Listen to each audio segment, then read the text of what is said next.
The keeper of the flame. Zuriel woke to the murmur of the camp, the rustle of a million souls stirring beneath a sky the color of ash. His bones ached as he rose from his mat, the desert's cold lingering in his joints despite the fire that had burned all night. He stepped outside his tent, squinting into the dawn. There it was, the pillar of cloud, already forming, its mist coiling upward from the earth like smoke from a hidden altar. By midday it would tower over them, a shield against the sun that scorched the sand until it cracked. For now it hung low, patient, waiting for the tribes to break camp. He adjusted his cloak, the hem frayed from years of wandering, and muttered the verse that had become his breath. The Lord went before them by day in a pillar of cloud to lead them along the way. His voice rasped, dry as the wind. 40 years, and still it stood. 40 years since the sea parted, since the whips of Egypt fell silent. Zuriel was no elder when they fled, just a boy with wide eyes, clutching his mother's hand as the waters roared shut behind them.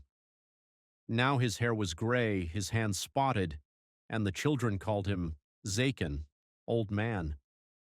But the pillar remained unchanged, a sentinel of cloud and flame. He shuffled toward the camp's edge, his staff tapping the ground.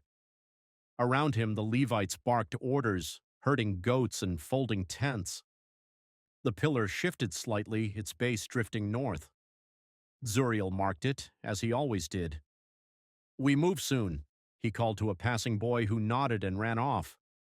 It was his task, not official, not decreed by Moses or Aaron, but his all the same, to watch the pillar, to warn when it turned, to ensure no one missed its path. The priest tended the tabernacle, Zuriel tended the guide. By noon the cloud loomed high, its shadow a mercy. The people walked beneath it, their sandals kicking up dust, their voices a low drone of complaints. "No water again," a woman muttered nearby. "Why did he bring us here to die?" Zuriel said nothing. He'd heard it all before, at Mara, at Rephidim, after the manna grew stale in their mouths. He kept his eyes on the pillar, noting how its edges shimmered, how it thickened when a hawk circled too close. Once, when Amalek's raiders struck, the cloud had pulsed with a storm's fury, blinding them until Joshua's men drove them off. It was alive, he knew, more than mist, more than fire. Night fell, and the pillar changed. Flame erupted from its core, a tower of light that bathed the camp in gold. Zuriel sat by his tent, warming his hands as the desert turned frigid. The fire crackled, though it burned no fuel he could see. "And by night in a pillar of fire to give them light," he whispered, finishing the verse. The camp settled, save for the wail of a child and the bleat of a goat. He watched the flames dance, their glow catching the faces of those who passed, worn, weary, yet alive. He remembered the dark days. When the people forged the golden calf, the fire had flared white-hot, its roar drowning out their chants until Moses smashed the tablets. When Korah and his rebels defied the Lord, the cloud had turned gray, mournful, as the earth split to swallow them. Zuriel shivered at the memory. The pillar was God's eye, he thought, watching, judging, guiding, yet it was tender too.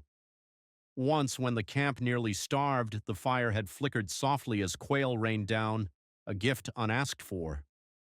"Zuriel!" a voice broke his reverie. It was Miriam's grandson, Eliab, a wiry youth with sharp eyes. "The elders say we're nearing Canaan. Do you think it's true?"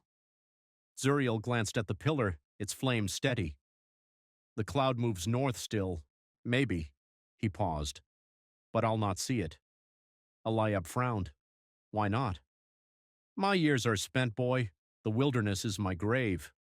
He nodded at the fire. "This is what I've known. Cloud by day, flame by night. It's enough." Eliab said nothing, but sat beside him, staring into the light. Zuriel wondered what the boy saw, a guide, a marvel, a burden. For him it was all three. He'd watched it too long to doubt. The pillar was God's hand, outstretched, leading them through dust and despair. When his eyes grew heavy, he leaned on his staff, the fire's warmth seeping into his bones. The camp faded, but the pillar burned on, a promise he'd never outlive.